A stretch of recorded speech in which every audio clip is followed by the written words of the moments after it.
প্ৰায় 40-50জন অসমীয়া যুৱকক প্ৰতাৰণা কৰিছে 4-লেনযুক্ত পথ নিৰ্মাণত জড়িত এটা প্ৰতিষ্ঠানে আৰু এই প্ৰতিষ্ঠানৰ স্বত্বাধিকাৰ হৈছে এজন অনা অসমীয়া ব্যৱসায়ী আৰু এই অনা অসমীয়া ব্যৱসায়ীজনে 4-লেনযুক্ত পথত যোৰহাটৰ পৰা জাজিলৈকে যি 4-লেনযুক্ত পথ নিৰ্মাণ কৰা হৈছিলে সেই পথৰ বিভিন্ন কামত জড়িত থলুৱা অসমীয়া প্ৰায় 50জন যুৱকক অনাদায় আছে প্ৰায় 10 কোটি টকা বিভিন্ন কামত তেওঁলোকক আৰু সেই টকা অনাদায় কৰি তেওঁলোকে ইয়াৰ পৰা ইতিমধ্যে কেম্পৰ গোটেই তেওঁলোকৰ যিখিনি এমপ্লয়ী আছিলে এমপ্লয়ীখিনি ইতিমধ্যে গুচি গৈছে সা সামগ্ৰী তেওঁলোকে নিবলৈ ব্যৱস্থা কৰিছিলে কিন্তু এইসকল যুৱকে কালি যোৰহাটৰ আৰক্ষী অধীক্ষকক দিয়া এজাহাৰৰ ভিত্তিত সৎগুৰু ইঞ্জিনিয়াৰিং প্ৰাইভেট লিমিটেড নামৰ প্ৰতিষ্ঠানটোৰ স্বত্বাধিকাৰ মুকেশ জালানক যোৰহাট আৰক্ষীয়ে গ্ৰেপ্তাৰ কৰিছে আৰু বৰ্তমান তিয়ক আৰক্ষী থানাত ৰখা হৈছে এই অনা অসমীয়া ব্যৱসায়ীজনক আৰু এইসকল যুৱকে তাঁত বাতি কৰি আছিলে পইচা তেওঁলোকে যিহেতু ধাৰে লৈ বিভিন্ন সূত্ৰৰ পৰা পইচা লৈ তেওঁলোকে পইচা লগাইছিলে আৰু আজি তেওঁলোকে সেই টকা নাপায় হাহাকাৰ অৱস্থা কৰিবলগীয়া হৈছে মেলেঙত তেওঁলোকে এটা কেম্প কৰিছিলে যি কেম্পৰ পৰা তেওঁলোকে সা সামগ্ৰী ৰাখি এই পথ নিৰ্মাণত জড়িত আছিলে যিটো কেম্পৰ স্বত্বাধিকাৰ মাটিৰ স্বত্বাধিকাৰ গৰাকী আছে মই তেওঁৰ পৰা জানিব বিচাৰিম মেলেঙত তেওঁলোকে আপোনালোকৰ মাটিত কেম্প কৰিছিলে তাৰপিছত কি হ'ল কওকচোন কি এগ্ৰিমেণ্ট আছিলে কেনেকৈ প্ৰতাৰণা কৰিছে আপোনালোক হয় 2023 বৰ্ষতে তেওঁলোকে আহিলে টেণ্ডাৰত আহি পেলাই আমাৰ আগতো প্ৰতিষ্ঠানখিনি আহে আমাৰ জেগাটো চুইটেবল আছিলে কাৰণে প্ৰতিষ্ঠানখিনি লয় কিন্তু কোনো ধৰণৰ আজিলৈকে এনেকুৱা প্ৰতিষ্ঠান ওলোৱা নাই যে লেণ্ড অ'নাৰজনৰ নিজৰ মাটিখিনি অধিপত্য কৰি পেলাই এজন অনা অসমীয়া মানুহে আজি মোৰ মাটিখনৰ পাইপৰ পইচাটোও নিদিয়ে আৰু মোৰ জেগাকণো খালী কৰি নিদিয়ে এতিয়া আপোনাৰ নিচেই কেম্প কৰিছে লগতে আপোনাৰ দুটা ঘৰো ভাল হয় মোৰ মেইন হেড অফিচটো তাতে আছিলে মোৰ এটা লেবৰেটৰী তেখেতলোকৰ যিটো মেইন লেবৰেটৰী আছিলে সৎগুৰু ইঞ্জিনিয়াৰিঙৰ আণ্ডাৰত আছিলে কিমানমান টকা আপোনালোকে এতিয়ালৈকে পাবলৈ আছে মই মোটামুটি এতিয়া প্ৰায় 11 লাখ মান টকা আজিৰ দিনটোত আছোঁ এতিয়া মোৰ লেণ্ড এগ্ৰিমেণ্টটো শেষ হ'ল এতিয়া মোৰ ডাঙৰ বিপদত পৰিছে মোৰ নিচেই কাষতে মাজুলী প্ৰজেক্টটো আহিছে আপোনালোকে গমেই পায় তেওঁলোকেও মোৰ লগত যোগাযোগ কৰিছিলে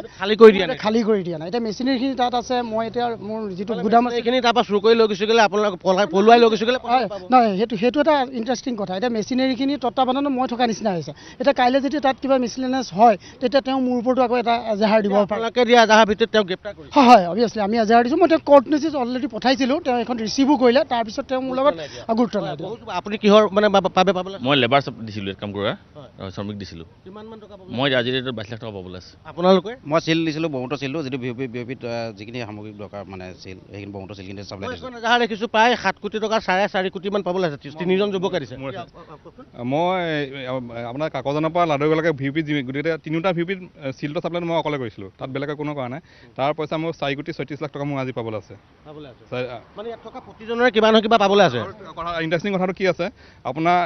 DC চালৰ দুবাৰ মিটিং হ'ল মিটিঙৰ মতে তেওঁ বিল পালে আমাক 70% পে'মেণ্ট কৰাৰ কথা সিদ্ধান্ত কৰিলে তাৰপিছত তেওঁ অলৰেডি 97% পইচা আগতে পাই গ'ল পোৱাৰ পিছত এতিয়া 3% কাম কৰিবলৈ আছে আৰু 3% পইচা পাবলৈ আছে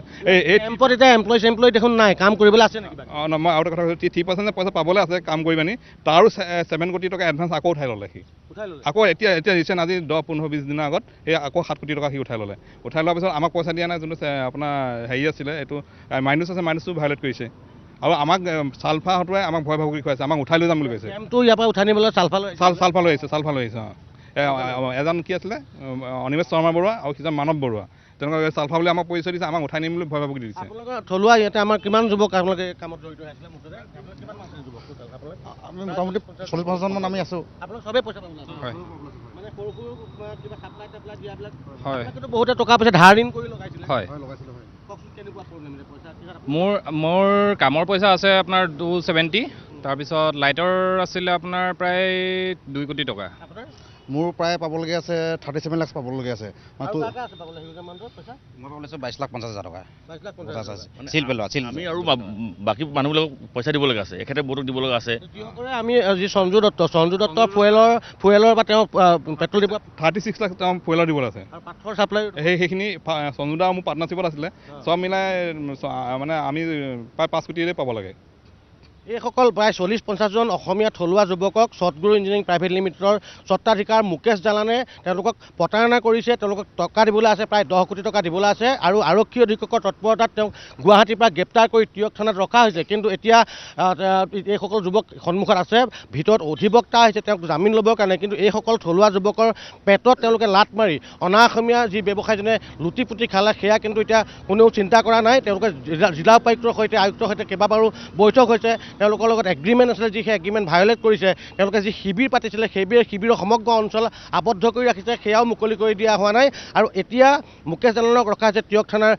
ভিতৰত। আৰু এইসকল যুৱকে আজি দীৰ্ঘদিনীয়া তেওঁলোকৰ অনাদায় পইচাৰ বাবে হাহাকাৰ কৰি থকাৰ পাছত তেওঁলোকে এতিয়া থানাৰ মুখত আছে। এতিয়া প্ৰশ্ন উঠাৰ পিছত তেওঁলোকে এই ক্ষেত্ৰত ন্যায় পাবনে, প্ৰাপ্যধন ঘূৰাই পাবনে, নে কেনেধৰণৰ ব্যৱস্থা গ্ৰহণ কৰিব, আপোনালোকে কি বিচাৰে? হয়, আমি এই বিষয়টো